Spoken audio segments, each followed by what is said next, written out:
Troll ലോകം ഇപ്പോൾ ഇളകി മറിയുകയാണ്. യുവജന രാഷ്ട്രീയത്തിലെ തിളക്കമുള്ള മുഖമെന്ന് സ്വന്തം പാളയം വിശേഷിപ്പിക്കുന്ന രാഹുൽ മാങ്കൂട്ടത്തിൽ ഇപ്പോൾ അതേ സമൂഹ മാധ്യമങ്ങളുടെ പരിഹാസ ചോരയിൽ കുളിച്ചു നിൽക്കുന്നു. അദ്ദേഹത്തിനെതിരായ സ്ത്രീകളുടെ ചില വെളിപ്പെടുത്തലുകൾ പുറത്തു വന്നതോടെയാണ് ഈ സൈബർ പേമാരി ആരംഭിച്ചത്.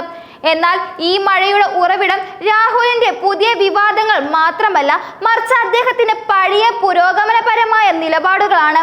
പ്രത്യേകിച്ച് റാപ്പർ വേടനെ കുറിച്ചുള്ള അദ്ദേഹത്തിന്റെ മാതൃകാപരമായ പ്രശംസ. കാലം ഒരു പുസ്തകമാണെങ്കിൽ അതിലെ താളുകൾ മറിച്ചു നോക്കാൻ സൈബർ ലോകത്തെ ചരിത്ര ഗവേഷകർക്ക് ഒരു പ്രത്യേക കഴിവുണ്ട്. രാഹുലിന്റെ കാര്യത്തിലും ഇത് തെറ്റിയില്ല.